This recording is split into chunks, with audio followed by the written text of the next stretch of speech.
பைபிளில் இருக்கிற மொத்த சீக்ரெட்ஸையும் நீங்கள் ₹1 கூட செலவில்லாமல் தெரிஞ்சுக்கலாம் நம்ம ஜயோன் மிஷன் சென்டரோட பைபிள் செமினார் மூலமாக. Weekly 2 times online seminar. நீங்கள் யாராக எந்த மதமாக இருந்தாலும் டிஸ்கிரிப்ஷனில் உள்ள லிங்க் மூலமாக எங்களை காண்டாக்ட் பண்ணலாம். நம்ம பைபிள் ஸ்டடி பேட்ச் சீக்கிரம் ஸ்டார்ட் பண்ண போகிறோம். முடிஞ்ச அளவுக்கு சீக்கிரம் ஜாயின் பண்ணுங்கள். அப்படி இல்லைனா நெக்ஸ்ட் இயர் சேம் டைம் தான் ஜாயின் பண்ண முடியும். Praise the Lord. இன்றைக்கி நம்ம பார்க்க போகிற விஷயம் சாத்தானின் வரலாறு பகுதி 2, the history of Satan part 2. இந்த வீடியோவோட ஃபர்ஸ்ட் பார்ட் பார்க்காதவங்க அதை பார்த்துட்டு இந்த வீடியோ பார்த்தீங்க அப்படின்னா கொஞ்சம் பெட்டராக இருக்கும்.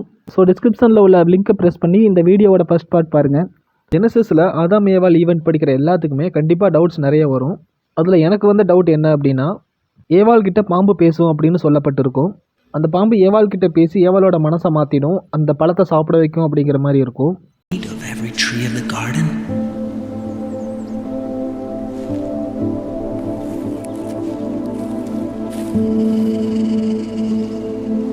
We may eat the fruit of the trees of the garden, but of the fruit of the tree which is in the midst of the garden, God has said, "You shall not eat it, nor shall you touch it, lest you die." You will not surely die, for God knows that in the day you eat of it, your eyes will be opened, and you will be like God, knowing good and evil. இதில் என்னோட doubt என்ன அப்படின்னா, அப்போ பேசின பாம்பு ஏன் இப்போ பேச மாட்டேங்குது? ஏண்டா என் வீட்டை இடிச்சுட்டு நீங்கள் வீடு கட்டுறீங்களா, இருடா உங்களை வச்சுக்கிறேன் அப்படின்னு பாம்பு பத்திலிருந்து வெளியில் வந்த பாம்பு பேசினா எப்படி இருக்கும்? அதாவது ஜெனிசிஸில் வர அந்த பாம்பு அது பாம்பே கிடையாது, அது ஒரு மனுஷன், சாத்தானால் பயன்படுத்தப்பட்ட ஒரு பேசும் மனிதன். ஜெனசிஸ் சாப்டர் 3 verse 1, தேவனாகிய கர்த்தர் உண்டாக்கின சகல காட்டு ஜீவன்களை பார்க்கிலும் சர்ப்பமானது தந்திரமுள்ளதாய் இருந்தது. 3 நோக்கி, நீங்கள் தோட்டத்தில் உள்ள சகல விருட்சங்களின் கனியையும் புசிக்க வேண்டாம் என்று தேவன் சொன்னது உண்டோ என்றது.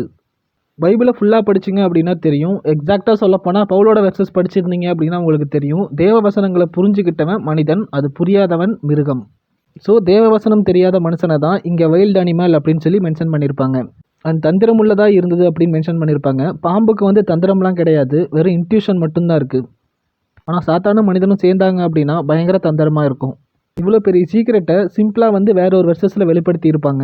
எசேக்கியேல் 28:13 வெர்சஸில், எசேக்கியேல் 28 verse 13, நீ தேவனுடைய தோட்டமாகி ஏதேனில் இருந்தவன், பத்மராகம், புஷ்பராகம், வைரம், படிகப்பச்சை, கோமேதகம், எஸ்பி, இந்திரநீலம், மரகதம், மாணிக்கம் முதலான சகலவித காட்டு ரத்தினங்களும் பொன்னும் உன்னை மூடிக்கொண்டிருக்கிறது. நீ சிருஷ்டிக்கப்பட்ட நாளில் உன் மேலவாத்தியங்களும் உன் நாகசுரங்களும் உன்னிடத்தில் ஆயத்தப்பட்டிருக்கிறது. ஆமீன். இந்த வெர்ஸோட ஸ்டார்டிங்கில் சொல்லியிருப்பாங்க, நீ தேவனுடைய தோட்டமாகிய ஏதேனில் இருந்தவன். அதாவது அங்கே ஆதாம் ஏவாள் கூட இருந்தது யாருமே இல்லை, அந்த ஸ்னேக் மட்டும்தான். ஸோ கடவுள் படைத்த அந்த ஆதாம் ஏவாள் கூட இருந்தது தான் இந்த சாத்தான். நியூ டெஸ்டமெண்ட்டில் ஜீசஸ் பரிசேயர்கள், சதுசேயர்கள் மற்றும் மறைநூல் அறிஞர்கள் இவங்க எல்லாத்தையும் பார்த்து விரியன் பாம்பு குட்டிகளே அப்படின்னு சொல்லுவார்.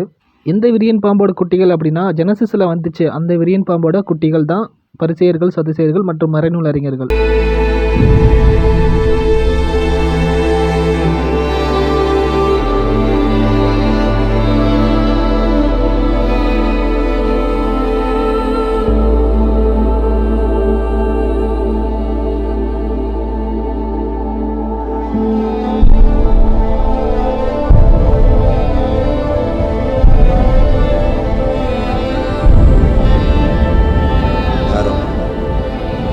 அண்ட் ரெவலேஷனில் வர்ற அந்த பாம்பு சந்தேகமே இல்லை, அதுவும் சாத்தான் தான். ஸோ பைபிளில் நிறைய இடங்களில் சாத்தானை ஸ்னேக்குங்கிற பேரபிளாக நிறைய இடத்துல யூஸ் பண்ணியிருக்காங்க.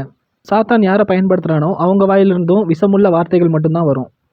தாய் தந்தையை இந்த மொத்த உலகத்தை விடவும் இயேசு கடவுளை மட்டும்தான் நேசிக்கணும் அப்படின்னு சொல்லியிருப்பார், அவரை மட்டும்தான் பின்பற்றணும்னு சொல்லியிருப்பார். எதனால் அப்படின்னா, சாத்தான் இந்த உலகத்தில் இருக்கிற எந்த ஃப்ளஷ் அதாவது உடம்பை கூட பயன்படுத்த முடியும். அதனால் சாத்தான் ரொம்ப ஸ்மார்ட்டானவன். அவனுக்கு யார் யாரை எப்படி ஏமாற்றணும், எப்படி விழுக வைக்கணும் அப்படிங்கிறது தெளிவாக தெரியும். அதில் சாத்தான் இருப்பான், இதில் சாத்தான் இருப்பான், இது சாத்தானோட கிரியை அப்படின்னு நிறைய பேர் சொல்லுவாங்க. அப்படியெல்லாம் எதுவுமே இல்லை. உங்களுக்கு கடவுளோட வார்த்தைகள் புரியறதுக்கு முன்னாடி வரைக்கும் அவன் உங்கள்கிட்ட எந்த வேலையுமே செய்ய மாட்டான். அதெல்லாம் தானாக நடக்கிறது. கடவுளோட வார்த்தைகள் உங்களுக்கு புரிய ஆரம்பிக்கும் போது தான் அவன் உங்களை பின்தொடர ஆரம்பிப்பான். ஏன்னா கடவுளோட வார்த்தைகள் தான் கடவுள். சோதனை காலத்தில் சாத்தான் ஜீசஸ் கிட்ட என்ன ஒரு முறை பணிஞ்ச அப்படின்னா இந்த உலகத்தையே உனக்கு தரேன் அப்படின்னு சொல்லுவான். இங்கே தான் ஜீசஸோட ஃபெய்த் என்ன அப்படின்னு சொல்லி பைபிள் நமக்கு தெளிவாக சொல்லியிருக்கும். உலகம் ஜீசஸோட கைக்கு வந்துச்சு அப்படின்னா அவர் எந்த கஷ்டமுமே பட தேவையில்லை. நம்மளை மாதிரி அயோக்கிய பயலுக்காக உயிர் கொடுக்கவும் வேண்டியதில்லை.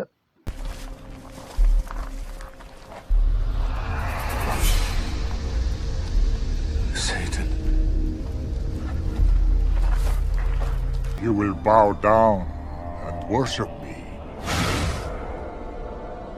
I will give you the whole world.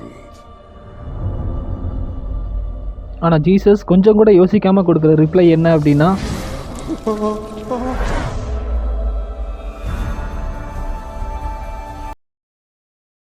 Crucify him!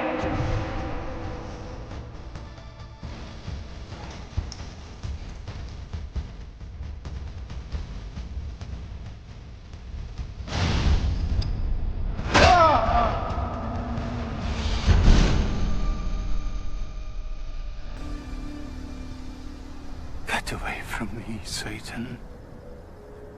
தேவர் ஒருவரை தவிர யாரையுமே பணிந்து கொள்ளக்கூடாது அப்படின்னு பைபிளில் இருக்கே அப்படின்னு தெளிவாக சொல்லுவார். எல்லா கேள்விக்குமே அவர் ஏன் இது நியாயப்பிரமாணத்தில் இருக்குது அப்படின்னு சொல்லிட்டு இருப்பார் அப்படின்னா, கடவுளோட வார்த்தைகள் தான் இயேசு கிறிஸ்து. இயேசு கிறிஸ்து மாறி நடந்தாங்க அப்படின்னா கடவுளோட வார்த்தைகளே மொத்தமாக மாறிடும். அதனால தான் சாத்தான் இயேசுக்கிட்ட அந்த அளவுக்கு ஸ்மார்ட்டாக கேள்வி கேட்டான். அவனே ஸ்மார்ட் அப்படின்னா அவனை படைச்ச கடவுள் அவர் எந்த அளவுக்கு ஸ்மார்ட்டாக இருப்பார்? அப்போது அவரை ஃபாலோ பண்ணுற நம்ம எந்த அளவுக்கு ஸ்மார்ட்டாக இருக்கணும்? அப்படிப்பட்ட தெளிவான ஞானத்தோட ஜீசஸை ஃபாலோ பண்ணுறதுக்காக கடவுள்கிட்ட கேட்போம். Price the Lord. அண்ட் இந்த வீடியோவோட கண்டினியூட்டியை நெக்ஸ்ட் பார்ட்டில் பார்க்கலாம். தெளிவான ஞானத்தோட ஜீசஸை ஃபாலோ பண்ண விரும்புகிற யாராக இருந்தாலும் நம்ம சேனலை லைக் பண்ணுங்கள், கமெண்ட் பண்ணுங்கள், ஷேர் பண்ணுங்கள் அண்ட் மறக்காமல் சப்ஸ்கிரைப் பண்ணுங்கள்.